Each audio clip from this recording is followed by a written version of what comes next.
सा पीछे, मतलब इसमें लूप खत्म हो रहा है, उसमें लूप शुरू हुआ है। मतलब उसमें वाइल लूप में पढ़ा रहा हूँ, उसमें पढ़ा चुका, बस ये है। सब लोग बताएं, ऑनलाइन वाले बच्चे आप बताएं बेटा, सभी लोग बताइए। अंशु, स्नेहा, अभिशीष, अक्षिका एंड प्रणव, बताएं बेटा सब लोग। रेखा आप बेटा आ सकते हैं, स्नेहा, स्नेहा आप बेटा आ सकती हैं, यस। अक्षिका, यस बेटा। अंशु कुमार,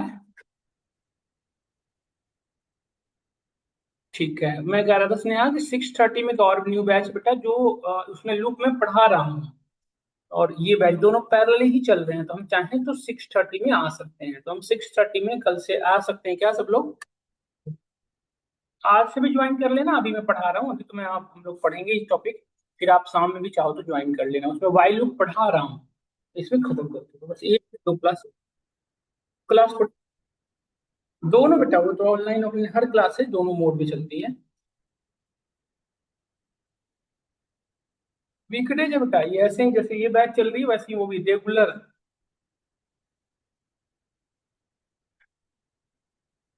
उसमें ना बच्चे ज्यादा हैं थोड़े, तो मेरा मतलब है कि बच्चे ज्यादा होने से कुछ खास नहीं, बस ये होता है कि इंटरेस्ट है ना थोड़ी हुई।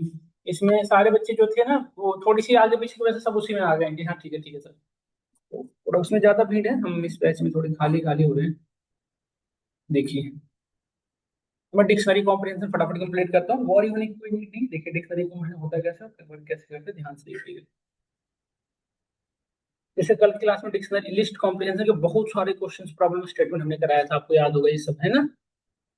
ऐसे, तो आज की क्लास में हम पढ़ रहे हैं, today we are discussing about dictionary comprehension होता क्या है। सो पहले ये समझना है डिक्शनरी कॉम्प्रिहेंशन होता क्या है।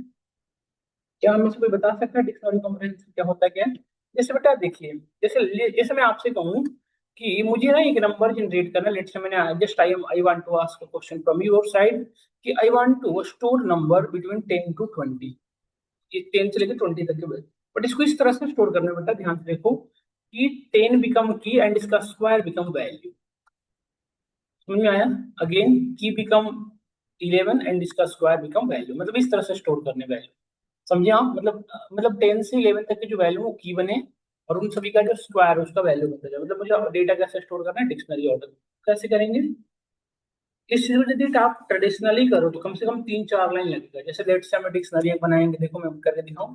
एक डिक्शनरी बनाओगे ऐसे, फिर लूप चलाओगे, लूप कहाँ से कहाँ तक चलाने की जरूरत है बताओ? हाँ, रेंज यूज करना पड़ेगा ना। 10 से कहाँ तक चलाओगे?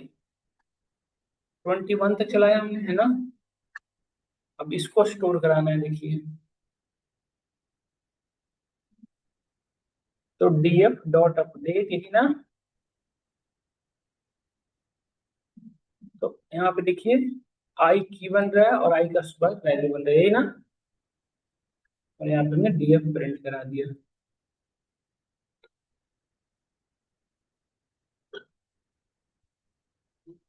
देख रहे हैं? तो एक बात को समझो आप, इसमें कितने लाइन लगे हैं आपके? कम से कम 4 लाइन। इसी को डिक्शनरी कॉम्प्रिहेंशन यूज करके आप सिंगल लाइन में कर सकते हैं। डिक्शनरी बनाया हमने, इसमें लूप चला है पूरा इन रेंज, कहाँ से कहाँ तक? 10 से लेकर 21 तक, है ना? अब देखो यहाँ पे डेट है, जैसे वहां से लिस्ट टेस्टों में आई लिख देते सिर्फ, यहाँ पे आई की बनेगा, उसका जो वैल्यू है वो बनेगा स्क्वायर, आई का जो स्क्वायर वो बनेगा वैल्यू, दो को हमने कर दिया, और डीएफ वन को हमने प्रिंट करा दिया। देखो, देखा आपने, यही एक सिंगल लाइन में हमने किया है काम को।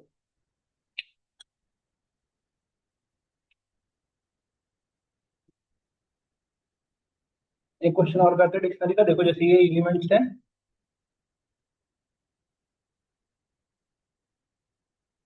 ये एलिमेंट है बेटा देखो, और मैं कहूँ कि इस लिस्ट के अंदर से जितने भी एलिमेंट्स हैं उनको इवन आउट चेक करो, और जो इवन है उसके आगे इवन, ऑड है तो ऑड। और डेटा स्टोर करनी है कैसे डिक्शनरी में, और इवन को लिखना है इवन, ऑड को लिखना है ऑड। करिए तो ट्राई कैसे करेंगे डिक्शनरी, इसके लिए क्या करना पड़ेगा?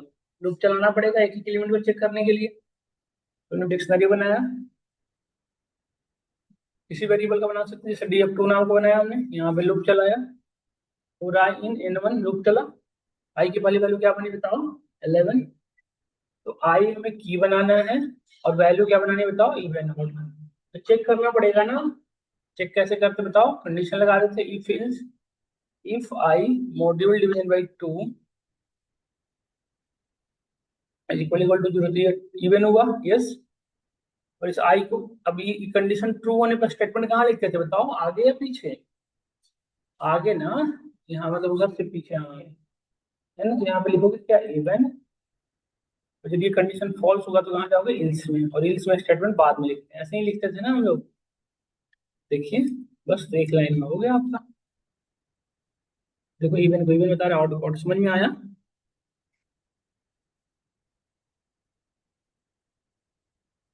आया नहीं आया बताओ ना। इसमें कहूँ मैं आपसे कि इसमें सिर्फ इवन नंबर को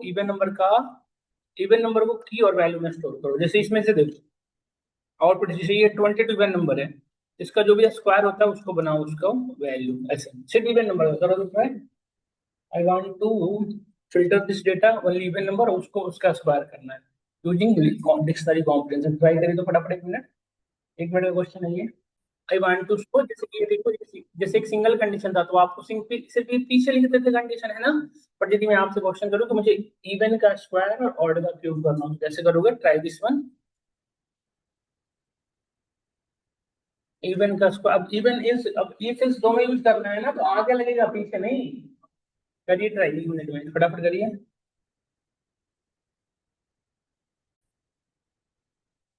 डिक्शनरी लगाया हमने, लुक चलाया, four I in an one, look चला। अब आई, अब देखो ई फिल्स दोनों लगाना है, तो यहाँ पे आई को की बनाना है, वैल्यू में ई को चेक करना है कि इवन है या ऑड है। यदि इवन है तो स्क्वायर, तो है ना। तो यहाँ पे कंडीशन है, if I module division by 2 equal to 0, यदि इवन है तो क्या करना है, इसको आई का स्क्वायर करना है, तो आई का स्क्वायर हो जाएगा, है ना। और इल्स में जाके यदि इवन नहीं है तो आई का क्यूब हो जाएगा।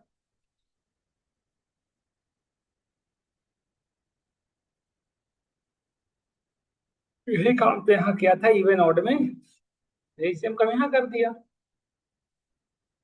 एक लाइन जब कोड हो गया, आया ना।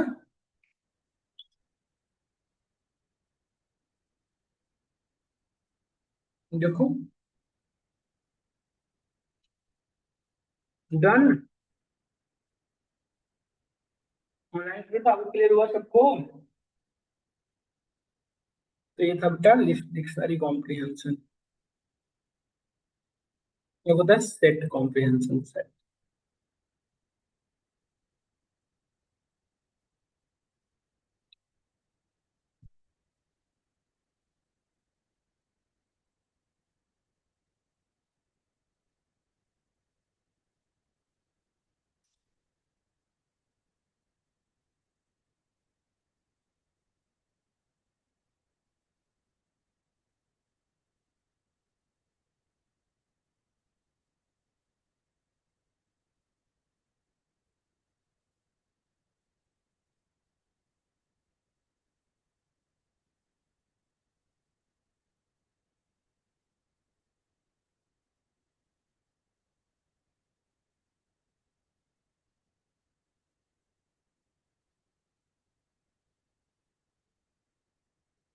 देखिए,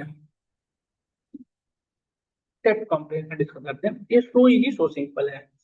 देखो इसमें जैसे लिस्ट के अंदर होता था वैसे इसके अंदर चलेगा। जैसे इसमें देखो कि सिर्फ इवन नंबर में पिक करने हैं, तो क्या करेंगे आप सिंपली,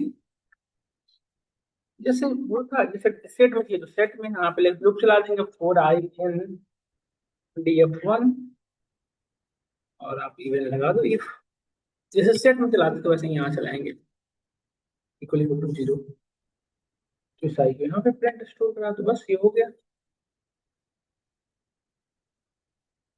देखो, अब एक क्वेश्चन मेरा था, जैसे मैंने आपको एक डिक्शनरी लिस्ट दिया, ठीक है, एक लिस्ट दिया, इसमें से कहा मैंने आपको कि वो सारे नंबर पिक करने हैं जो इवन है, बट डुप्लीकेट एंट्री हमारी डेटा में नहीं होनी चाहिए किसी भी तरीके से। तो कैसे करेंगे आप, क्वेश्चन समझा आपने, मैंने क्या कहा, मैंने इसमें से सारे इवन नंबर चाहिए बट डुप्लीकेट एंट्री नहीं चाहिए, तो क्या करेंगे, और ये है लिस्ट, तो बोलो, सेट कॉम्प्रिहेंशन करते हैं, यूनिक एलिमेंट रह जाएंगे बस, है ना। और फिर इसको लिस्ट में कन्वर्ट करेंगे। क्या तो स्टेट की बेसिक प्रॉपर्टी क्या होती है? यूनिक एलिमेंट रखना। स्टेट की बेसिक प्रॉपर्टी क्या होती थी? यही ना, df2 is equal to, loop चला लो इसके अंदर, और आई इन df1 लूप चला आई। अब देखो क्या चेक करना था बताओ, प्रीवियस नंबर चेक करना था सिर्फ ना, तो यही same if I equal to 0, इस आई को यहाँ पे स्टोर कर लो। देखना आप इसमें कोई भी डुप्लीकेट एंट्री नहीं होगी, देखिए, देख रहे हो। और यदि आउटपुट लिस्ट में चाहिए होगा तो क्या करते हैं, यहाँ पे क्या लिख देते हैं, लिस्ट। देखो रिजल्ट आ गया है ना। तो उससे कोई दिक्कत, बस ये है कि एक्चुअल डीएफ1 चेंज हो गया, बस ये दिक्कत। तो यहाँ तो होने के बाद मैं मूव करता हूँ, यही था हमारा कंट्रोलर स्टेटमेंट है जो मैंने आपको बताया। मैं मूव करता हूँ फंक्शन की ओर, एक न्यू टॉपिक तरीके, new topic that one is called function. ठीक है, कोई क्वेश्चन होप करता हूँ नहीं होगा, तो स्टार्ट करते हैं। देखो फंक्शन बहुत इंपॉर्टेंट है, समझना जरूरी है। अच्छा एक चीज देखो, फंक्शन की रिक्वायरमेंट क्या है, व्हाट इज द फंक्शन। तो फंक्शन जब भी आपको बोला जाए ना, तो function is nothing but block of code, एक ऐसा ब्लॉक जिसके अंदर मल्टीपल लाइन का हमने कोडिंग लिख दी। ठीक है, इसको ऐसे एक ब्लॉक के अंदर, क्या अभी तक जो कोड लिखते थे वो किसी ब्लॉक के अंदर नहीं, ओवरऑल मेन बॉडी में लिखते थे, आप अभी तक कोड लिख रहे थे। अब मैं एक अलग सी ब्लॉक के अंदर जाके कोड लिखूंगा, इससे क्या होगा कि सारी चीजें इस ब्लॉक के अंदर रहेगी, मतलब कैप्सुलेट फॉर्म में। और दूसरी चीजें जो भी इस ब्लॉक में रहेगा उसको बार बार हमें फिर से कोड नहीं राइट करना पड़ेगा, बस इस फंक्शन को कॉल करेंगे, हमें इसके अंदर की जो भी ब्लॉक कोड लिखे होंगे सब काम करेंगे। जैसे लेट से अभी तक हमने इतनी बार हमने अलग अलग प्रॉब्लम स्टेटमेंट बनाया था, prime number, non prime, I am strong, इतनी सारी चीजें थी। अब मैं आपसे कहूँ मुझे मैं स्ट्रॉन्ग नंबर चेक करने का, या मैं स्ट्रॉन्ग नंबर चेक करना है, तो आपको फिर से कोड लिखना पड़ेगा पूरी। ये चीजें फंक्शन में बना लिए होते, हमें कोड नहीं लिखना पड़ता, मैं सिर्फ उसको कॉल करते हैं, मैं सब रिजल्ट आता है। जैसे आपका लेंथ है, पेंड है, ये सबके लिए कोड लिखना पड़ता है, काउंट है, ये सबके लिए नहीं लिखना पड़ता है ना पहले से कोडिंग। बस आपको काउंट पता है, फंक्शन का नाम कॉल कीजिए, सब क्या है, फंक्शन ही तो है, वो एक्शन परफॉर्म कर दिया। तो फंक्शन बेसिकली हमें दो चीज प्रोवाइड करता है, कोड रीयूजिबिलिटी एंड इनकैप्सुलेशन। तो हम आज की क्लास में पढ़ने वाले हैं that one is called function, है ना। यदि बात की जाए कि व्हाट इज द फंक्शन, तो फंक्शन को एक सिंगल लाइन में कहा जा सकता है,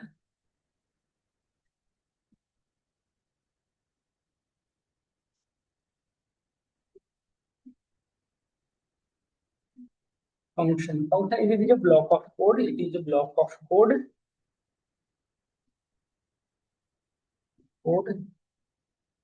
that build और। अच्छा अच्छा, देखो काउंट का काम क्या है, सिर्फ काउंटिंग करना। मैक्सिमम, मैक्स का काम क्या था, मैक्सिमम बताना। मीन का काम क्या था, मिनिमम बताना। एक काम था सबका, है ना।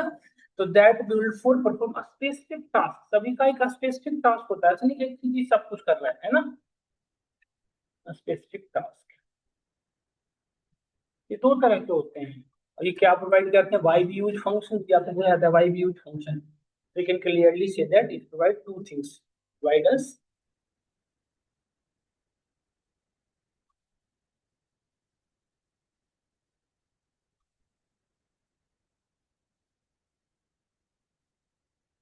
पहला पहला तो इसका सबसे अच्छी बात यह है कि कोड रियूजेबिलिटी प्रोवाइड करता है। तो पहले प्रोग्रामर पॉइंट ऑफ व्यू से ये सबसे अच्छी फीचर है, कोड रियूजेबिलिटी, दूसरा इनकैप्सुलेशन, सारी चीजें एक ही जगह पर बंद रहती है।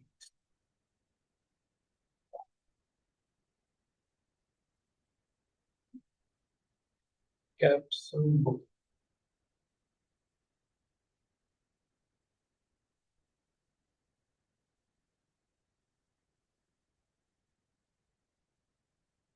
ये दो तरह के होते हैं। आपको मैंने अभी तक जितने फंक्शन यूज करते आ रहे हो सबके सब क्या है, इनबिल्ट फंक्शन क्या है। मैंने बताया था ये इन दो तरह के होते हैं, जब हम स्टार्टिंग क्लास में आपको बताया था इनबिल्ट फंक्शन। इनबिल्ट फंक्शन को कुछ लोग सिस्टम डिफाइंड फंक्शन भी कहते हैं, सिस्टम,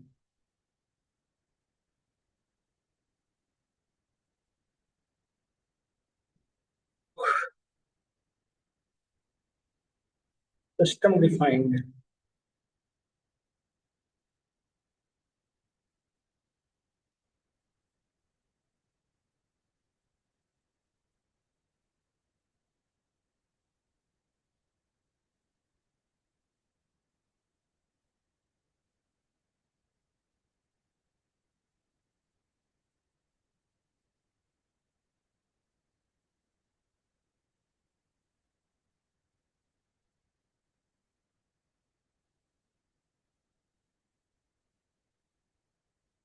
देखो एक बार लिखो इसको।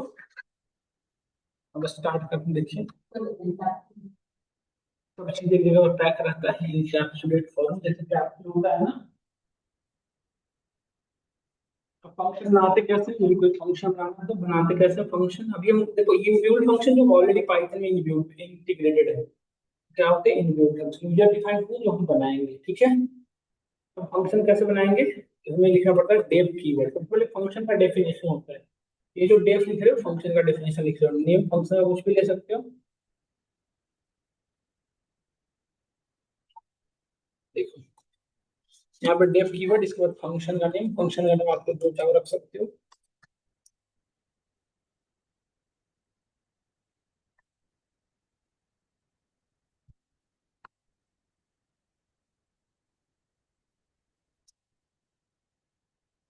यहाँ पे डॉकर स्ट्रिंग लिख सकते हो।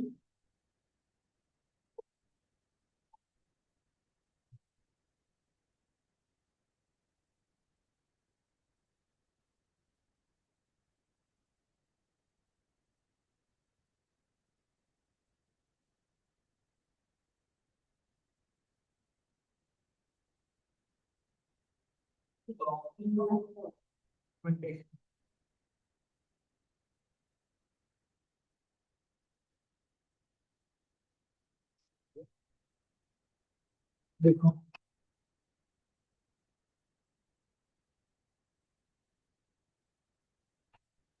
देखो ये फंक्शन को इसको कहते हैं डेफिनेशन या फंक्शन की बॉडी, है ना। तो ये ध्यान रखना होता है, क्या चीजें समझ पा रहे हो आप। स्टार्ट करते 2 मिनट रुकिए हाँ।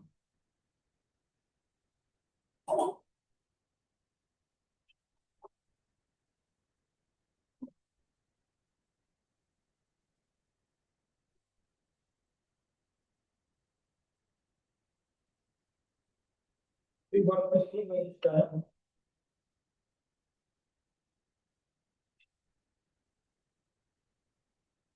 तो फंक्शन को इनिशियलाइज कर पा रहे हो तो बताओ सब लोग।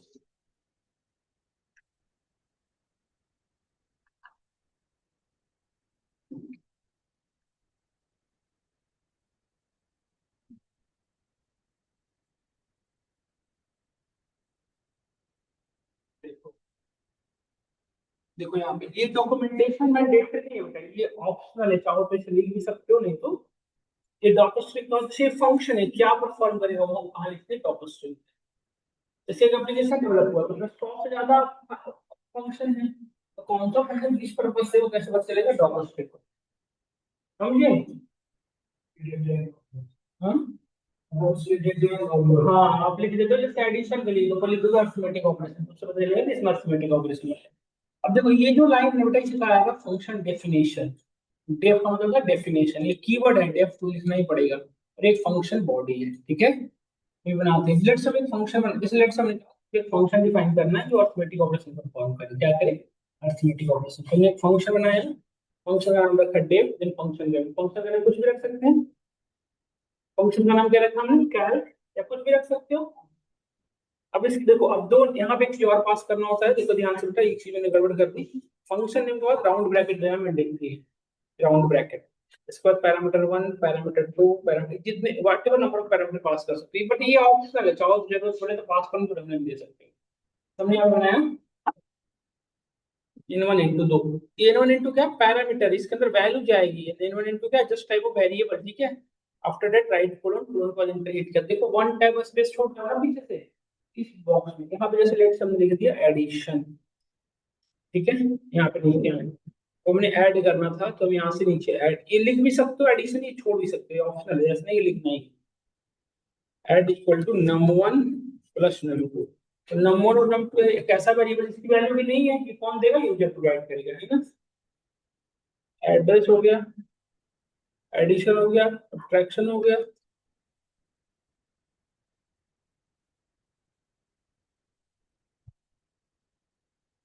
मल्टीप्लिकेशन हो गया, num1 इंटू num2, डिवीजन हो गया, num1 डिवाइड बाई num2, है ना, ठीक है। तो इन सबको हमने प्रिंट करा दिया।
फंक्शन कुछ भी काम कर रहा है बताओ? नहीं। क्यों? क्योंकि फंक्शन का एक नेचर है, जब तक फंक्शन को कॉल नहीं करोगे कोई भी काम नहीं करेगा, समझ गए? तो फंक्शन को कॉल कैसे करते हैं? बाय दी को फंक्शन में। तो फंक्शन का नेम क्या है बताओ? तो हमें यहाँ पे फंक्शन को कॉल किया। अब देखो यहाँ पे कितने पैरामीटर दिए हुए हो बताओ? दो वेरिएबल है, दो की वैल्यू देनी पड़ेगी। दोनों की वैल्यू, तो जो वैल्यू डालते होने में कहीं से आर्गुमेंट कहा है, इसीलिए क्या कहेंगे? आर्गुमेंट। तो नंबर ऑफ पैरामीटर जितने, नंबर ऑफ आर्गुमेंट उतने पास की थी, तो हमने पास किया तो रिजल्ट आ गया।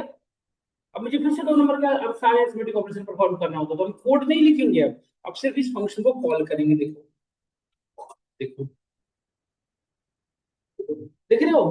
अब फिर से करने हैं तो सिर्फ फंक्शन, तो अब हमें इसे कोड रियूजेबिलिटी मिल रही नहीं मिल रही बताओ? अब मैनुअली कोड नहीं लिखने की जरूरत है, सब कुछ काम कर, क्या क्लियर हुआ? तो अब आप लोग इसी का यूज करिए, फंक्शन बनाओ that was called that check for number even और ऑड। तो इवन ऑड चेक करने के लिए कितने पैरामीटर की रिक्वायरमेंट है बताओ? इवन के लिए तो एक ही चाहिए ना, उसी के आते हैं। करो ट्राई है। देखो, डेफ फंक्शन का डेफिनेशन लिखना था, फंक्शन का नाम लिख दिया, कुछ भी इवन आउट कुछ भी लिख दो, इवन चेक कुछ भी लिख सकते हो, आपकी मर्जी है। इसमें कितने पैरामीटर की नीड बताओ? एक।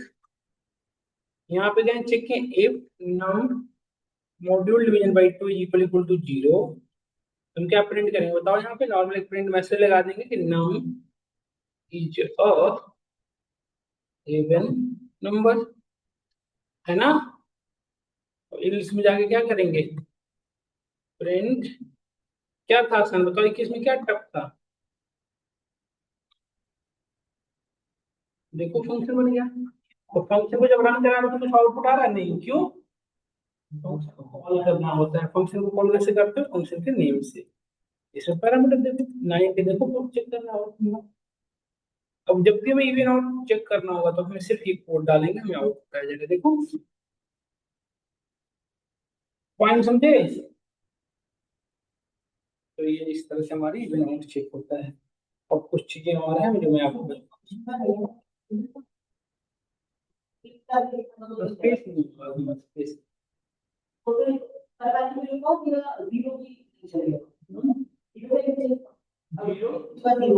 हाँ चलेगा। हाँ नहीं बेटा, जीरो टू में आता है। देखो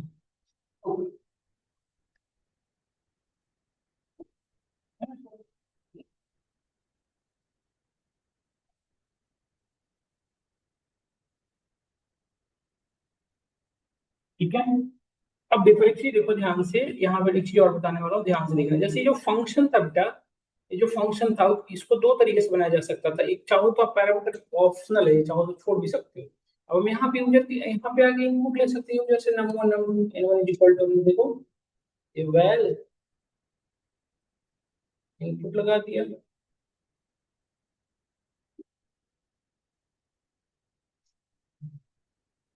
इंटर नंबर,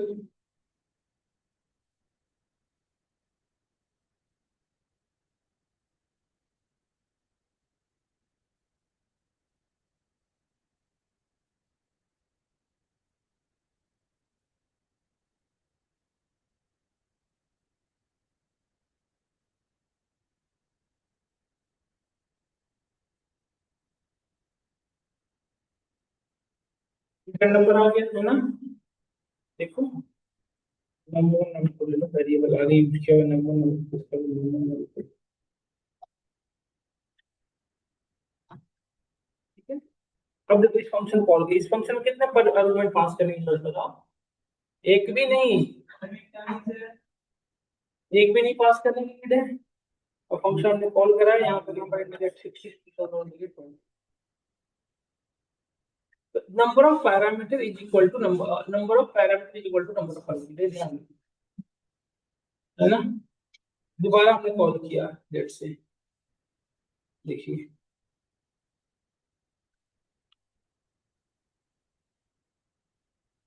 तो ये ऐसा नहीं कि ऑप्शनल, ये मैंडेटरी नहीं, पैरामीटर ये आप पे डिपेंड है क्या से लेना चाह रहे हो। यदि यूजर वहीं पे लेना चाह रहे हो तो वहीं पे इनपुट लेना चाह रहे हो। अब एक पॉइंट समझना, जैसे देखो इसमें कितने वेरिएबल है? चार। ऐड सब्ट्रैक्ट सबों की वैल्यू हुई है, बनी है। देखो ऐड की वैल्यू क्या होगी? 90 है। अब नहीं आ रहा है, सब्ट्रैक्टेबल क्या हुई है, वेक्टर में वैल्यू आ रही है। यदि हम ऐड को डायरेक्टली बाहर एक्सेस करना चाहते तो ये नहीं आ रहा, देखो तो क्या लिख रहे हैं, तो ये अंदर ही एक्सेस होगा। ये ऐसा क्यों, क्योंकि ये लोकल वेरिएबल है। ये क्या कैसे वेरिएबल है, ये ऐड सब्ट्रैक्ट कैसे वेरिएबल है, लोकल वेरिएबल। जिनको यदि बाहर एक्सेस करना है तो क्या बनाना पड़ेगा, ग्लोबल बनाना पड़ेगा। तो ग्लोबल दो तरीके से बनाते हैं, तो हम ग्लोबल कीवर्ड यूज करके या तो रिटर्न स्टेटमेंट का यूज करके, है ना। तो ग्लोबल कीवर्ड यूज करें, ग्लोबल ऐड सब्ट्रैक्ट मल्ट और डिव, ये इस तरह से। जैसे एक को बनाना होता है तो एक ही लिखते हैं, सिर्फ देखो एक को बनाओ तो सिर्फ एक को लिख देंगे। ये सभी को बनाना होता है तो देखो अभी एक को, अभी कितने को बनाया बताओ, एक को बनाया हूं मैं अभी, रन कराओ देखो, देखो देखो बाहर ऐड एक्सेस हो रहा है, दिख रहे हो ना, होने लगा। बट अभी बाकी सब नहीं एक्सेस हो रहा है, इसमें लिखा सब, देखो समझे। अब यदि सभी को बनाना है तो क्या करोगे, यहाँ पे ऐड सब, सबको लिख दो एक साथ। तो इसको हटाओ, ये ऑकवर्ड लगता है, अरे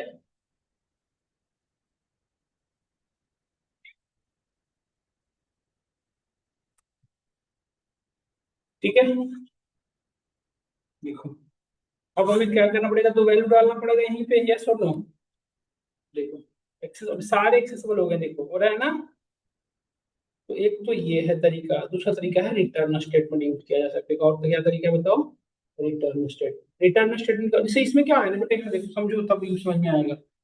यहाँ पे इसके करके वेरिएबल का नेम भी कितना आ रहा है बाहर, है ना। रिटर्न क्या करेगा, ऑटोमेटिकली बाहर जाएगा। आपको लिखो या ना लिखो, देखो कैसे। यदि रिटर्न स्टेटमेंट यूज करोगे तो प्रिंट स्टेटमेंट की यूज नहीं रहेगी, आप चाहो तो उसे हटा सकते हो, तो वो भी आपको ऐसे ही आउटपुट देगा। यहाँ से हमने इसको हटा दिया, अब देखो हमने यहाँ पे लिखा रिटर्न। अब ग्लोबल लगाओ ना लगाओ एक बात, ग्लोबल चाहो तो लगा भी सकते हो, नहीं भी लगा सकते हो। तो रिटर्न ऐड, तो कितनी वैल्यू बाहर आएगी देखो अभी, जैसे हमने कैल्क को कॉल किया तो आउटपुट में क्या आएगा बताओ, अभी ऐड आउटपुट क्या आएगा, 90 110 है ना, देखो आ रहा है ना। तो हमें यदि मल्टीपल वैल्यू चाहिए तो add comma subtract comma mult comma delete करो, उसको एक 30 के अंदर डाल दो ब्रैकेट में। देखो देखो सारे आ गए, सारे आ रहे देख रहे हो ना, इस तरह से। तो हम इसको ब्रैकेट में लगा भी सकते हो, नहीं भी लगा सकते हो। अच्छा एक चीज देखो, जब फंक्शन से मल्टीपल वैल्यू को रिटर्न कर रहा था आउटपुट किस फॉर्मेट में आ रही है, टप्पल में आ रहा है ना। इसकी स्पेसिफिसिटी ये है कि इसको चार अलग अलग वैल्यू में आप स्टोर कर सकते हो। देखो हमने यहाँ पे लिखा n1 comma n2 comma n3 comma n4, चार वेरिएबल दिया है हमने, कितने वैल्यू रिटर्न कर रहे हैं फंक्शन। तो हम क्या कितने वैल्यू लगा सकते हैं, जैसे आप याद करो इनुमरेट कितने वैल्यू रिटर्न कर रहा था, दो, इंडेक्स और की, आइटम क्या रिटर्न कर सकता, की वैल्यू, तो दो लगा दे, ये सब यहाँ भी है।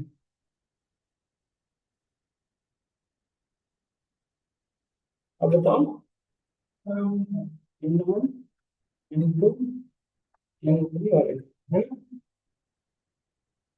समझ में आया। तो इस तरह से वर्क कर, तो क्या यूज करने लायक, प्रिंट या रिटर्न। प्रिंट सिर्फ मैसेज दिखा, लेकिन बाकी से देखो यदि इस वैल्यू को कहीं और यूज करने से, लेट से हम इस एन वन को मुझे कहीं और यूज करना होता है, जैसे एन वन को नॉट चेक करने वट यूज करना है, तो फिर क्या यूज करो, रिटर्न। जैसे आपको पता है कि जो रिजल्ट आ रहा है उसको मैं फर्दर कहीं यूज करूंगा, तो क्या यूज करो, रिटर्न। यदि आपको पता है कि सिर्फ नॉर्मली प्रिंट मैसेज दिखाना है तो क्या यूज करो। बट एक और अच्छी बात है, रिटर्न स्टेटमेंट जब यूज करोगे ना बेटा, तो इतने सारे वेरिएबल की नीड भी नहीं है, आप डायरेक्टली ऐसे कर सकते हो कैसे, इन सब को इसको वैसे लिखने की जरूरत नहीं है, आपको एक लाइन वैसे लिख सकते हो कैसे, ऐड करने के लिए num1 प्लस num2, देखो एडिशन हो गया, देखो देखो चार वैल्यू दिया, क्या हो गया सॉल्यूशन पूरी, देखो आ गया, देखो। और सब्ट्रैक्शन कराना हो तो चाहो तो इसी में ब्रैकेट लगा दो, num1 माइनस num2, क्या हो जाएगा, सब्ट्रैक्शन मल्टीप्लिकेशन,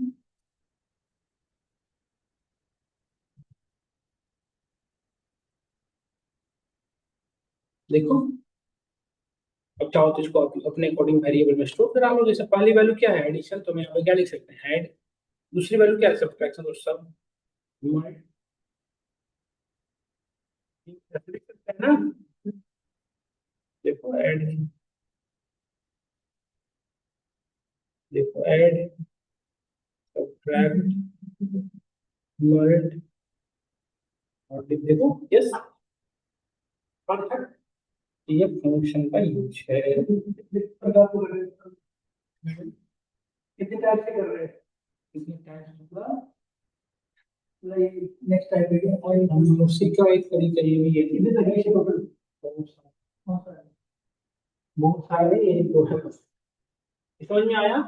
एक फंक्शन बनाएंगे, समझ के आप एक फंक्शन बना लोगे जैसा चाहो, और प्रिंट और रिटर्न और ग्लोबल में समझ में आया। प्रिंट क्या था, सिर्फ मैसेज डिस्प्ले करा देगा, मैसेज जो वैल्यू आ रही है वो आप यूज नहीं कर पाओगे।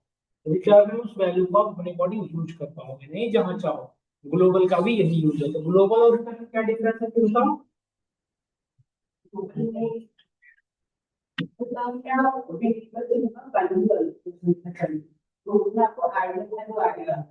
ग्लोबल में सिर्फ वेरिएबल को आप ग्लोबल कर सकते हो, रिटर्न में आप एक्सप्रेशन भी लिख सकते हो। इसलिए को यहाँ पे सिर्फ ग्लोबल में आप क्या लिख सकते थे, सिर्फ ग्लोबल ही लिखे थे ना आप। पर ग्लोबल में सिर्फ वेरिएबल का नेम लिख सकते थे आप। देखो बताएंगे क्या ग्लोबल नहीं, देखो इसमें वेरिएबल को रिटर्न करा सकते हो ना, सिर्फ एक्सप्रेशन नहीं लिख सकते। ऐसा नहीं कि ग्लोबल n1 प्लस n2 लिख सकते हो। जबकि यहाँ पे देखो हम एक्सप्रेशन भी डायरेक्टली लिख रहे हैं, देख रहे हो ना, यहाँ पे देखो एक्सप्रेशन डायरेक्टली। तो रिटर्न में क्या है, एक्सप्रेशन भी लिखा जा सकता है, ग्लोबल में सिर्फ वेरिएबल को उपयोग में लाया जा सकता है। दूसरी डिफरेंस ये है, ग्लोबल जिस वेरिएबल को मांगो उसको मैन्युअली लिखोगे तब वो बाहर एक्सेस मिलेगा, जबकि रिटर्न स्टेटमेंट में वो बाहर ऑटोमेटिकली छोड़ दिया। समझ में आया। अब क्वेश्चन ये है कि क्या आप प्रिंट ग्लोबल और रिटर्न के लिए यूज कर सकते हैं, तो बिल्कुल कर सकते हैं। वो आप पे डिपेंड है कि करवाना कैसे है। प्रिंट में जैसे आप सिर्फ मैसेज दिखाना चाहते हो ऊपर में कि थैंक यू फॉर कुछ समथिंग, तो आपको मैसेज दे दो। तो प्रिंट का काम, वैल्यू जिसको बाहर थ्रो करवाना उसको रिटर्न में डाल दो। ग्लोबल जिसको सिर्फ बाहर एक्सेसिबल न करना है वो समझ में आया। तो अब हम कल की क्लास में पढ़ेंगे आर्गुमेंट। अभी कितने तरीके से पास करना, देखो एक ही तरीके से सिर्फ वैल्यू जितने नंबर ऑफ पैरामीटर उतने नंबर पर आर्गुमेंट है ना। अभी आर्गुमेंट कितने तरीके से पास करना, देखो एक ही तरीका से देखियो बस। जितने नंबर ऑफ पैरामीटर उतने नंबर ऑफ वैल्यू डालते थे, बस यही तरीका देखे थे ना आप। देखो जैसे जितने नंबर ऑफ पैरामीटर उतने नंबर ऑफ पैरामीटर। तो ये अब हम कल की क्लास में पढ़ेंगे कि नंबर ऑफ आर्गुमेंट कैसे, कितने तरह से आप आर्गुमेंट पास कर सकते हो, टाइप्स ऑफ आर्गुमेंट कितने तरह से दे सकते हो। ये दो तरह से होते हैं, एक्चुअल आर्गुमेंट्स और फॉर्मल।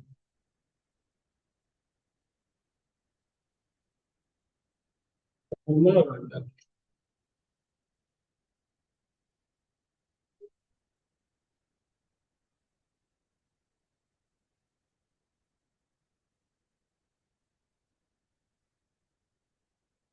देखो एक होता है हमारा positional argument,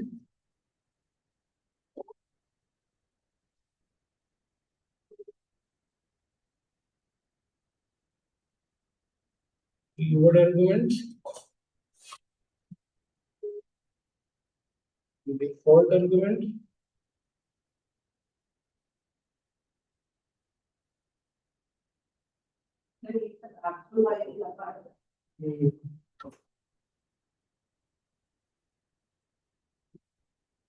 variable length argument,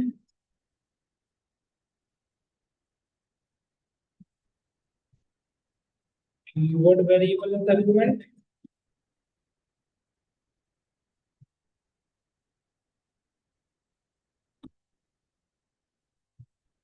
बस ठीक नहीं होते, इसको बंद कर दो। ठीक है, ये फाइल भेजते हैं, रिकॉर्डिंग भेजते हैं। Thank you for today class, have any question let me know.